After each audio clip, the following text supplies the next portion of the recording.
Hi. Now, very important thing that we had in our earlier videos discussed, that what is basically the cell. The cell is a structural and functional unit of life.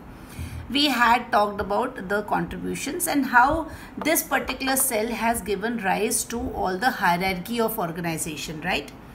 Now, today we are going to talk at length about, first of all, just a general knowledge, what is cytology. It is a branch of biology that is going to tell you about cell. Now, how I am going to see this cell? It is a very tiny thing, and for tiny things we refer microscopes. So microscopes are the instruments, the devices that are going to enable us to see the cell. So cell is not visible to our naked eye. Do all cells are so tiny? No, not all the cells are too tiny. So today in our class we are going to talk about the three aspects of cell. Though generally we are when we are talking about this today's class, it is not very important, or I would say it is not that thing, but it is required for your understanding. So what is diversity we are going to talk about? We are going to talk about their numbers. If an organism is having one type of cell, then such organisms will be called as unicellular organisms. You have studied in your 6th standards also that unicellular organism includes your yeast, the fungus, the bacteria are there, right? So these are all unicellular organisms. The paramecium, euglenas, so all these are because their body composition is made up of one cell. And to see a cell, what we need? We need a microscope. So not every cell is microscopically very small, but this microscope will enable us to see those tiny things which are not visible to our naked eye. Now if the number of the cell counting goes more than 1, agar 1 se zyada ho jaye, more than 1, then as the name suggests, multi means many celled. So those organisms who are having lot of cells in their body will be called that they are multicellular organisms. You can easily guess the names, but let me write it for you. I will be considered a multicellular organism, MM. All the animals, roughly the birds, they are this. The mango tree is a multicellular organism. Now, in the first aspect of the diversity, now we will focus our next concept on shapes.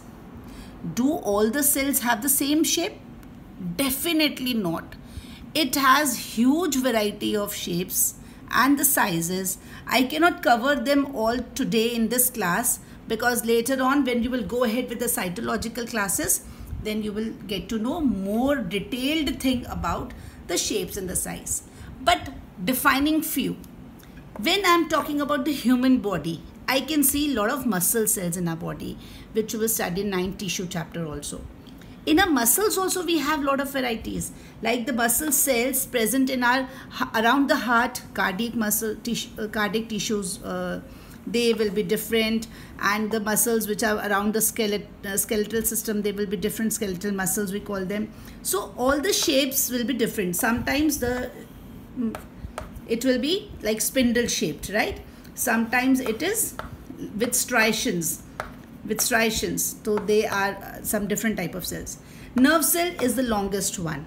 Nerve cell, you have studied it. It has a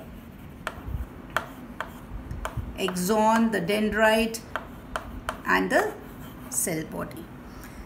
WBC is the white blood cells. They are going to eat up your germs. They are going to protect your body against the germs. The amoeba, that is it is a single-celled organism with no definite shape. As per the requirement of the food, it changes its shape. The paramecium is having a ciliated body. It is a one-celled body, right? So these are different shapes of the cell. So my blackboard is getting shorter, but the shape is endless. What about the size? Yes, my dear, this question comes when we give different sizes of the cell and ask you to arrange them as per the increasing order or the decreasing order. Like for example, we are talking about the mycoplasma or the ostrich egg, the blood cell. Then we will ask you to please arrange these cells as per the size. First of all, understand what is the basic size. The prokaryotes in our next lesson we are going to talk about the prokaryotic cells and the eukaryotic cells. Today's cell, they have a different size structure. They are usually from 0.1 micron meter to 5, and the eukaryotic cells are quite larger in size, and they are from 10 to 100 micron meter. Mycoplasma is the smallest known cell. Mycoplasma. Let me write it this way. Mycoplasma is the smallest cell known. And what about the largest cell? It is a GK question and it is very common. Ostrich egg. Right? So now you can arrange as per the size also. So today, dear students, we had talked about the cell and the diversity we see in the cell as far as the number is concerned, as far as their shape is concerned, as far as their size is concerned. Thank you.